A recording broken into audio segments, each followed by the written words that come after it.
Okay, pour ceux qui se sont concernés, donc je vais leur parler. Mais la protimène, il y a moins que ça. Ça veut dire qu'ils ne se sentent pas parfaits d'esprit, ils ne cherchent pas forcément la perfection, parce que c'est pas donné à tout le monde parfait, et c'est pas donné à tout le monde de servir un chef. Donc pour eux aussi, il y a un certain mode de pensée qui va les aider à faire attention à leurs actions.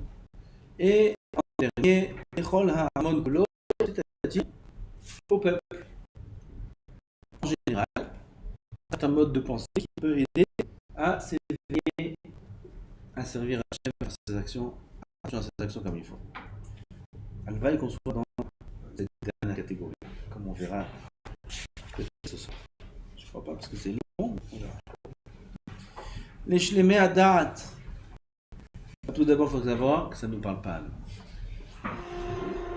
Shlemei hadat. Peut-être si on vit 1000 ans, peut-être on atteindra cette shlemout là. Mais c'est très très intéressant de comprendre et de savoir quel niveau existe dans l'Avodat Hashem. Pour savoir quel niveau était Avraham, Yitzhak, Yaakov, David Amelech, Shlomo Amelech, Abaye, Rava, tous ces Ramim dont on parle tous les jours. Quel était leur niveau en Avodat Hashem? Alors on va parler un petit peu d'eux. במה שהתברר להם כי רק השלמות הוא הדבר הראוי שיחמד מהם ולא זולת זה. D'abord, par la prise de conscience qu'il n'y a que la perfection qui leur est importante et rien d'autre à part ça. Ça veut dire le moindre manque de perfection, à leurs yeux, c'est une perte énorme. Il n'y a pas pire qu'un manque dans la perfection du service d'Hachem ou que l'écartement, s'écarter de cette chose. Une fois que c'est clair chez eux, ils en ont pris conscience. Après qu'ils ont pris conscience aussi que pour arriver à cette perfection, alors nous avons les bonnes actions, les bonnes midot. Vadaï ou shelo itratsu me'olam le'am'it be'ele ha'imtsaim ou le'akel ba'im. Chas v'shalom, jamais ils voudront diminuer dans ces moyens-là, qui est l'accomplissement des mitzvot, qui est la perfection des midot. Jamais ils seront prêts à renoncer au moindre degré de Avodat Hashem dans ces choses-là. Comme on voit par exemple Nachumish Gamzu. Nachumish Gamzu. On connaît tous l'histoire de Nachumish Gamzu. Une fois il a vu un pauvre quand il était en chemin pour aller rendre visite à son beau-père. Il avait 3 ânes qui étaient chargés de bonnes choses, un d'aliments, un de boissons, un de migdanot, de toutes sortes de confiseries. Et un pauvre il est venu, il lui a dit Rabbi parneseni, nourris-moi Rabbi. Il lui a dit Vadaï, tout de suite, je décharge des tonnes sur les ânes. Je décharge, il est parti. Le temps de sortir là-bas, d'enlever les nœuds, les cordes, pour sortir des aliments, le pauvre est mort. Il est venu Nachumish Gamzu. Il s'est mis face à son visage, à son corps, et il a dit les yeux qui n'ont pas eu pitié de ses yeux, qu'ils soient aveugles. Et ainsi de suite sur tous ses membres, et les bras qui n'ont pas pitié qui se coupent, et les jambes qui n'ont pas eu pitié qui se coupent. Et il a perdu tous les membres de son corps. Tout. Mais là, il ne s'est pas calmé encore, jusqu'à temps qu'il a dit que tout son corps soit rempli de lèpre. Son corps, quel corps? Il restait un morceau. Il ne restait plus rien. Même ce qui restait, rempli de lèpre. Kullo tsarat. Le rapport entre qu'est-ce qu'il a fait?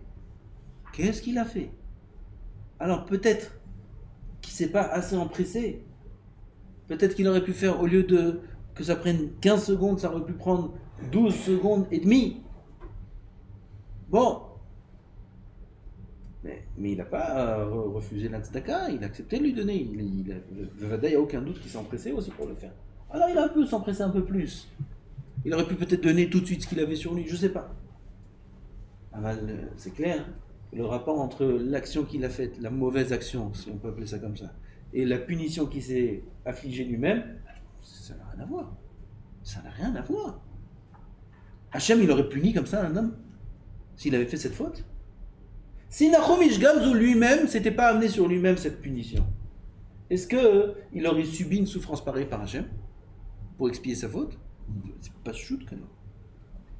Pas shoot que non. On a vu des tzadikim qui ont fait des fautes beaucoup pires que ça. Et jamais on a vu qu'ils ont perdu les bras, les jambes, les yeux, les oreilles, tout leur sens. On n'a pas vu ça. On ne peut pas mentionner des fautes de tzadikim, mais on connaît dans le navire, on connaît des fautes graves qu'on fait des grands tzadikim. Mais ils ont fait tchouva, ils ont pleuré sur ça toute leur vie, et ils n'ont jamais eu une chose pareille. Maintenant on comprend ce qu'il dit le Rav. C'est shlemut, perfection, il va l'arriver devant Hachem parfait. S'il manque 1 millimètre de perfection, 1 degré de perfection, pour eux, c'est la fin du monde. C'est la fin du monde. Quoi, arriver devant Hachem avec une petite tache. De quoi on parle? Regarde de quoi on parle. Sur ça, il n'y a aucun pardon. Il s'est affligé toutes les souffrances du monde. Il a souffert comme ça toute sa vie. Pourquoi? Pour ne pas manquer de perfection aux yeux d'Hachem. Parce qu'il est mort. On rend compte les preuves. C'est pas une avéra qu'on peut réparer. C'est irréparable. Il est mort. Il est mort. Comment tu vas faire tchouva et puis quoi? C'est pour ça que c'est Dafka sous cette forme qu'est arrivée l'épreuve. C'est pas une autre forme qu'on aurait pu réparer, qu'on aurait pu arranger. Sous cette forme, alors cette forme-là, c'est un manque de perfection parce que c'est fini, il est mort. Il est mort, c'est impardonnable. Impardonnable. C'est la Romish Gamzu. C'est bien au moins de penser à ces choses-là. De vouloir arriver, d'avoir l'envie d'arriver devant Hachem après 120 ans, parfait, sans aucune tâche. 100 sur 100, 20 sur 20. Parfait. Il y a des élèves comme ça. Même en Torah, il y a des gens, ils aspirent à la perfection. S'ils n'ont pas la note qu'ils attendaient, pour eux c'est fini, c'est une déprime. T'as 18,5 au bac. Comment c'est 20, comment je comprends pas? Regarde, 18,5 t'as eu, mention super extra bien, je sais pas qu'est-ce qu'il y a 18,5. Mais magnifique, on lui fait un bisou, l'académie là-bas il le prend, il fait un bisou à celui-là. Académie française. Non! Moi je sais, je connais des gens comme ça. Ah, impossible! En classe aussi. Maintenant ils ont eu une note, l'autre il à côté il a eu 10, il était content. Lui il a eu reçu 15. Quoi 15? L'autre il a envie de le manger tout cru. Là. 15, qu'est-ce que tu pleures? 15, 15. Quel? Parfait, je veux parfait, perfection. Il y a ça. Il y a ça dans le rôle aussi, il y a ça. Pas que dans le Kodesh, il y a ça. C'est plus rare, c'est beaucoup plus rare. Dans le Kodesh, on se contente de... Oh, ce qu'on peut faire. Perfection, comment? Ras de Shalom. Le réveil, j'ai pas entendu le réveil. Là, il a sonné il y a 5 minutes, ça va. T'es pas mort, 5 minutes, il y a 5 minutes, il est ça. Comment 5 minutes? Tu sais quoi, 5 minutes? C'est d'autres psuké des imas, c'est notre fila, c'est notre journée, c'est notre vie. C'est notre vie. 5 minutes. Bon, j'ai encore 5 minutes. Encore 5 minutes. J'ai déjà eu à sonner. C'est shlemut hadat. Quelqu'un qui aspire à la perfection dans la Avodat Hashem. Alors lui, il y a ce moussard-là, cette analyse, cet éveil à la Avodat Hashem dont le Rav va parler maintenant.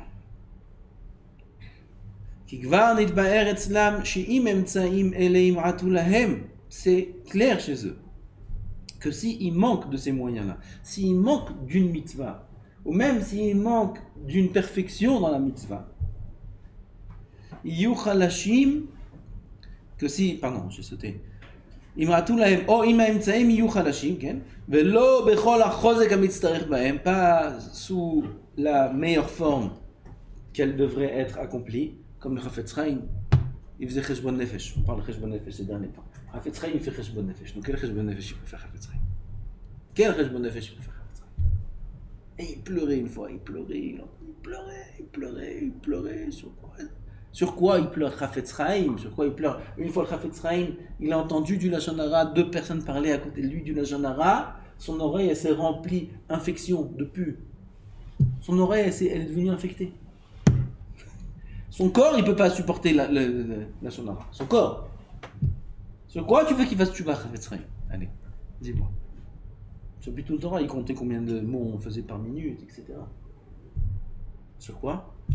Sur le manque de simcha dans les mitzvot. C'est pas nous ça. Chafetz Chaim. Sur le manque de simcha. Comment c'est possible de faire une mitzvah sans être fou de joie? Comment c'est possible de faire une mitzvah et de ne pas sentir que maintenant il a gagné la plus grande loterie du monde? Comment c'est possible? Ça, sinon on réfléchit comme ça, il ne reste plus rien dedans. Il va voir si on réfléchit comme ça. Alors ça, c'est shlemé adat. Comment c'est possible de mettre les tefilines comme ça? Sans que tout ait un sourire. Okay. On te dit, t'as gagné au loto, ta tête va rester comme ça? Ta tête va changer tout seul. Ça va. Ça bouge tout seul. T'as rien besoin de faire. Tout seul, ça bouge. Lève-toi une bonne nouvelle. Il y a un garçon, Baruch Hashem. Il y a une fille, Baruch Hashem. Vous avez un garçon. Quel simcha. Je donne pas un seul mot. Il lève les yeux vers le ciel. Je donne pas un seul mot. Merci Hashem. Il pleure et tout. Il a mis les tefilines. 3 semaines. Merci Hashem. Il pleure et tout. Il a mis les tefilines. Pourquoi ils sont pas comme ça? Normalement, on devrait sentir comme ça.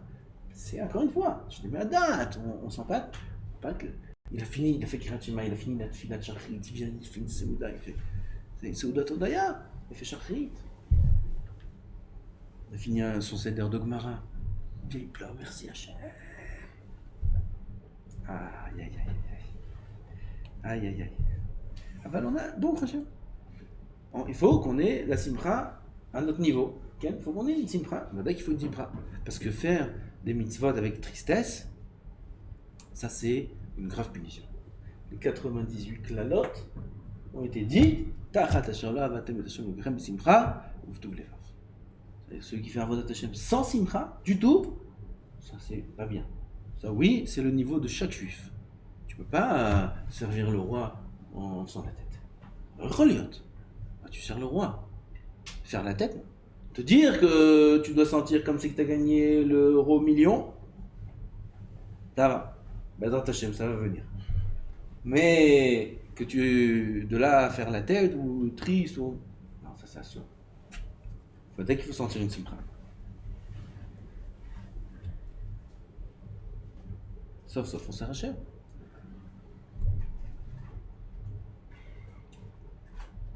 הנה לא ישיגו בהם שלמות האמיתי אלא יגרע מהם כפי מה שקראו הם בהשתדלותם ונמצאים חסרי שלמות. Alors ces tzadikim là, ils sentent qu'il leur manque de la perfection.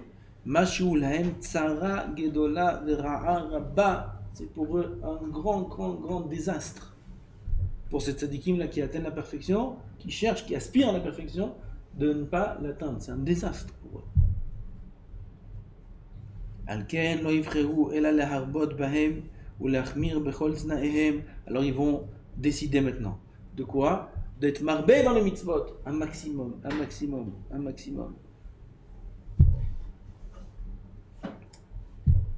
Il y a un maamar de Chazal dans la page de la semaine. J'ai oublié la phrase comment elle a été dite. C'est un passouk dans Michelet.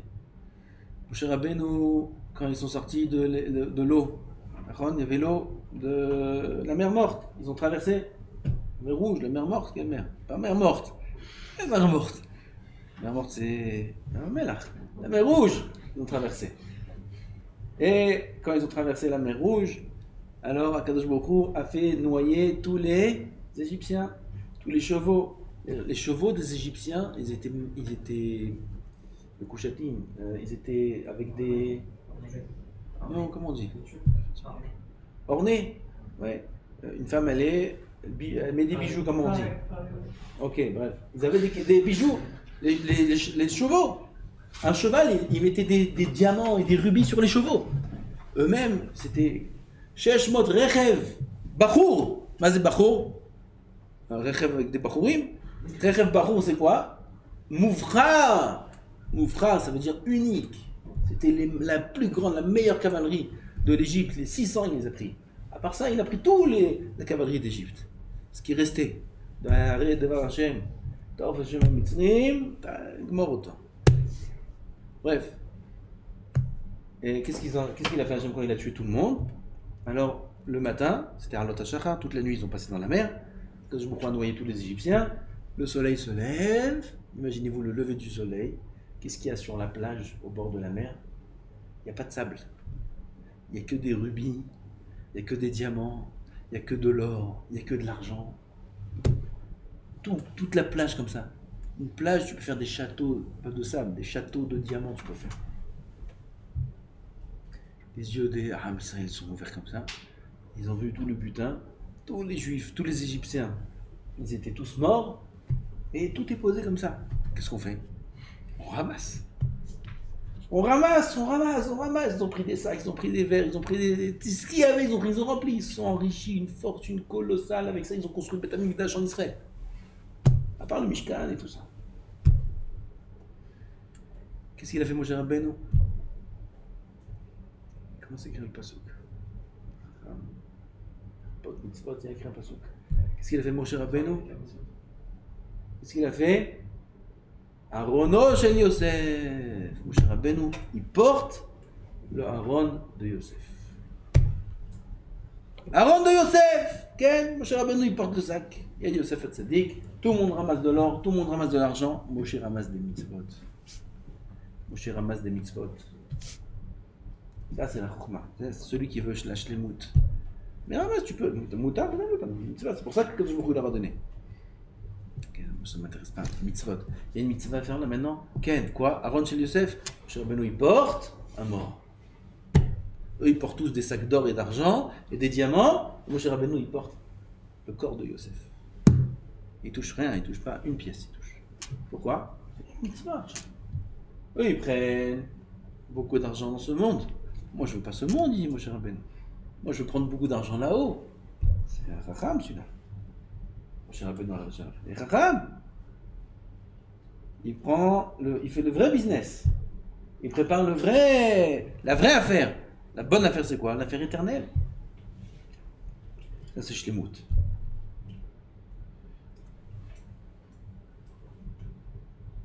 Dans les mariages, on voit plusieurs sortes aussi. Dans les mariages, qui c'est qui cherche la shlemut? Qui c'est qui cherche Google? Google, ils ne connaissent pas le Google ici. Le petit four, le buffet. Alors, qui cherche la shlemut? Qui cherche le buffet? Tu peux goûter du buffet, ça va t'goûter, une assiette, 2 assiettes. Prends ton livre, prends ton... Après dans la salle, qui fait qu'il va danser pendant 4 heures là-bas sur la piste, même quand il n'y a pas le khatan. Ça c'est un chidouche, atsoum ça dans les mariages. C'est un chidouche, j'ai une couchée, j'ai pas de tiroute. J'ai pas de tiroute. Il t'attrape des fois, viens. La ronde, je pense pourquoi là? Parce que c'est Simchat Torah. Je danse pourquoi? Il est pas là, il est assis là en train de manger avec sa canne là-bas. Ils sont là, on danse, ils dansent, ils font des rondes, des belles rondes. Pourquoi j'ai pas compris? Okay. Je suis là pour danser, les Samer Tachatan. Pour danser avec vous, c'est Simchat Torah, avec plaisir. On va se faire Torah au milieu, on danse, mais Simchat là maintenant. Archam, on a un tas. Un tas. Bref, partout, un homme il doit chercher à prendre des mitzvot, l'artof mitzvot, où j'ai quelque chose à prendre, où j'ai quelque chose à gratter. Au mariage, j'ai beaucoup de choses à faire, il y a beaucoup de travail, c'est un travail énorme au mariage. Tu attrapes celui-là, tu viens une fartora, tu viens à l'Yeshiva, celui-là vient à l'Yeshiva, celui-là vient là. Ouais, c'est une usine le mariage. Vous savez pas tout le travail qu'il y a à faire. Il y a un Zikoui Rabim, celui-là, il y a beaucoup de choses. Chacun est capable. Chacun connaît là-bas un copain qui l'a rencontré et disait non, viens, qu'est-ce que tu fais? Qu'est-ce que tu fais Shabbat? Qu'est-ce que tu fais Shabbat? Je suis pas. T'es avec moi. Tu viens à la yeshiva Shabbat. Tu vas voir c'est quoi un bon Shabbat, un vrai Shabbat. Et tu travailles. À part le travail de remplir le ventre, il y a aussi du travail de remplir le neshama. On peut faire les deux. Aval, celui qui est chacham, il va chercher dans chaque occasion qu'est-ce qu'il peut prendre avec lui pour le rendre là-bas. Chaque occasion, il va prendre qu'est-ce que je peux prendre pour Hachem. Il est dans un mariage, il est dans un Shabbat Ratan, il est dans une Chanukah de Bayit, il est ce qui peut être Mezaki, ce qui est. Le Chacham, c'est ce passouk là que j'ai oublié. Chotef mitzvot, il est chotef, il prend des mitzvot, tout ce qu'il peut prendre, il prend. Donc il ne perd pas une occasion de prendre des mitzvot. אלא ייגרע מהם כפי מה שגרעו הם בהשתדלותם ונמצאים חסרי השלמות, כן. על כן לא יבחרו אלא להרבות בהם ולהחמיר בכל תנאיהם, d'où le principe de Khumra. C'est quoi Khumra? Khumra, c'est perfection. C'est pour ça qu'on dit souvent, Khumra, c'est pas du regesh. Okay? Moi, je veux te mahmir. Pourquoi tu veux te mahmir? Moi, je suis mahmir. Pourquoi tu es mahmir? Je suis mahmir. Moi, je suis mahmir. Tu n'es pas mahmir. T'es un... Je vais pas dire quoi. Mahmir, t'es pas mahmir, toi. Pourquoi t'es mahmir? Comme ça, il aime. C'est quelqu'un qui a des gvurot, il est un peu dur. Tu sais, il est mahmir. Assour, t'arrêtes, tout. On va dire, il est venu, Moutar. Moi, c'est Moutar. Comme Moutar. Presque, tout Moutar. Là-bas, c'est Chacham. Khumra, c'est eux. Eux, ils sont mahmirim. Khumra, ça vient d'un sentiment de shlemut.